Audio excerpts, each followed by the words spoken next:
waltajjiin kun kan qindaa'ee fi yaamichi pirezidaantiin mootummaa naannoo Oromiyaa kabajamoo obbo Shimallis Abdiisaa uummata keenya biyya alaa jiraniif diyaasporaadhaaf yaamicha godhan irratti hundanoine yaamichi kuni kaayoon isaa maalinni diyaasporaan kun yoo biyyatti argaman biyya dhufan ammoo qophiin harkaa qabamu maali kan jedhu gaafileen adda addaa dhalaachaa jiru waan ta'eef kanaaf gadi fageenyaan kaayoo waamicha kana maal akka ta'e ibsa kennina sagantaa kana kan qopheesse nuti waajjira diaspora Oromiyaatii fi Tourism Commissionii Oromiyaati so afaan lachuunuyyuu Commissioner Lalisee wajjin jirti isinis booda afaan Amaaraatiin waan kanatti ibsa kenniti jechuudha. Yaamichi amma godhame kuni yaamicha lammummaa irreecha ayyaana irreechaa sababa godhachuudhaan lammiileen keenya biyya alaa jiran kan dhalootaan biyya Oromiyaa ta'anii fi Itoophiyaa ta'an akka biyyatti deebi'anii uummata isaanii keessatti aadaa isaaniitiin wajjin walitti hidhata godhan kan jedhudha kaayoon isaan guddaan aadaan Oromoo kan especially irreechi bilisummaa uummanni Oromoo gonfate keessa isa guddaa tokko jenneetiin hin fudhanna bilisummaa qabsaa'ota uummata Oromootiin qeerroowwan keenyaan gonfatame kan ammoo uummanni keenya biyya alaa jiru carraa uummata isaa bal'aa keessatti dhufee aadicha originaala ta'e san orgaanikii isaa san uummata keessatti dhufee aadaa isaatis ka uffataa ka nyaataa kan sirna adda addaa of keessatti qabu san bakka original ta'e abbootii gadaatii wajjin ta'anii walirraa barataa irraa barataa aadaa biyya alaatitti preserve godhanii akkasitti tikfatan san akka hundeedhaan keessa barataniitiin hin tiksan kan jedhuuf kaayoo kanaafiin yaamichi kun godhame jechuudha. Yaamicha kana keessatti kan biroo carraan jiru dagaagina biyyi keenya keessa jirtu guddinni biyya keenya keessa jiru transformationii uummanni Itoophiyaadhaa keessattuu uummanni Oromiyaa keessatti kara ekonomiitiin godhamaa jiru kana fuulleedhaan dhufanii laaluudhaaf carraa ni argatanii bakkituu adda addaa industrial zooniidhaan qonna adda addaa tourism commissioniin booda akka gaariitti ibsitii bakka turizimiidhaaf qophaa'e kanniin hunda carraa daawwachiisuutii fi carraa kana arguutu jira jechuudha. Kan biroo ammoo biyya keenya keessatti biyya keenya investmentiidhaan guddina sadarkaa guddaa irratti agarsiisaa jirti. Carraa investmentii warra diasporaatiif qopheessine lafaa qabna. Carraa investmentii qofa osoo hin taane lafa mana jireenyaa akkaataa isaan itti dhufanii biyya alaatitti hurmaanii dhufanii biyya keessatti lafa argatanii mana itti ijaaratan kan jedhu poolisii mootummaan Oromiyaa baasetu jira. Kanas keessa bartanii dhugaa jiru keessa baranii carraa kanatti illee akka dhimma bahan barbaanna jechuudha. So carraaleen kunniin hundinuu namoonni kun yoo ka dhufan taate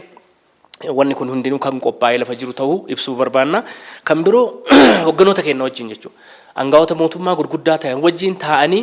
gaafilee dhimma Oromootis ta'e dhimmoota biroo dhimma investmentis ta'e dhimma jireenyaa including dhimma siyaasaallee kan of keessaa qabatu illee kan jiraataate hogganoota keenya wajjin taa'anii fuulletti waliin mari'achuu waliin haasa'uu gaafii gaafachuu deebisaa argachuu rakkoolee biyya teenya keessatti hin jirti jedhaniitiin hin amanan hundarratti waliin mari'achuudhaaf carraan waan jiruuf yaamichi kun yaamicha lammummaa akka ta'etti beeytanii akka nu biratti argamtan akka dhuftaniitiin biyya keessan daawwattan isiniif goona jechuudha. Gaafiin lammummaa amma jennu kun ammoo waa hunduuf keessaa qaba. Keessattuu time is everything. Yeroon amma biyyi keenya guddina isiin agarsiisaa jirtu kana keessatti haala adda addaatiin guddina keenya kana ammoo sakaaluu warra barbaadan akka jiran beeytan jechuudha. Ollaadhaan haa ta'u, fageennaan haa ta'u, biyya keessaan haa ta'u, guddina biyyiti keenya irra gahuuf tattaafattu kana transformationii uummanni keenya gara diinagdeetiin godhaa jiru kana waa'ee giddibiitiin waan hidhatee waa'ee bishaan aksesii baharatti qabaachuu qaban jenne waan biyya keenya kana turning point guddina keenyaa nuu ta'uu jenneentiin yaannu kana nu harkatti laamsessuudhaaf qaamni adda addaa tattaafataa jira. Yeroon biyya teenya uummata keenya jedhaniitiin uummata ofiitii wajjin dhaabbatan yeroo kana waan ta'eef nu biratti argamuun keessan irreecha waliin kabajuu qofa osoo hin taane dhaamsa birootis qaba. Irreecha walii kabajuun aadaa keenyaan teennee waliin duudhaa kanarratti du'aa walii gaafachuun waaqa keenya eebba godhuun waaqa keenya kadhachuun nuuf guddina waan ta'eef yeroo murteessaadha. Kanarratti akka nu wajjin argamtan ni barbaanna. Kan biroo kana ala qaama irreechi kun akka ija siyaasaatiin ija amantiititti deebisanii warri waan kana faallessuu barbaadan kanarraa akka of qulqulleessan irreechi duudhaa oromummaan walitti nu hidhu keessaa tokko akka ta'e beeyne kanarratti akka hirmaatan gaafanna. Irra caalaa ammoo akkuma reef jedhe biyyi keenya haala adda addaatiin nuti tarkaanfachuuf deemu nuti guddinaaf fuulachi harka miila fudhachuuf deemu warra miila kennu sakaaluu barbaadan warra biyyoota gurguddatan haa ta'u biyyoota ollaa kennaa haa ta'u kana keessatti ibsuun hin barbaachisu namni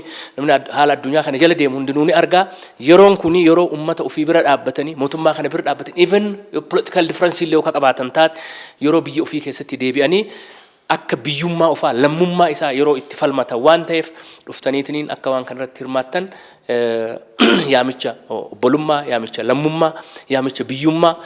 isiniif godhame kana akka fudhattaniitiin nu biratti argamtan yaamicha isinii goona bolaan kiyya biyya alaatti argamtan hundi keessanuu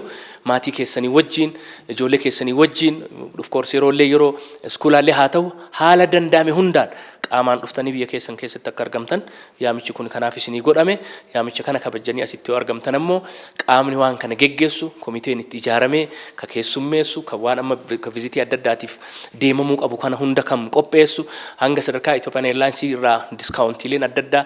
akka ta'u goosisuu irratti qophiin kenna guddaadha koottaa nu biratti argamaa jedha ulfaadha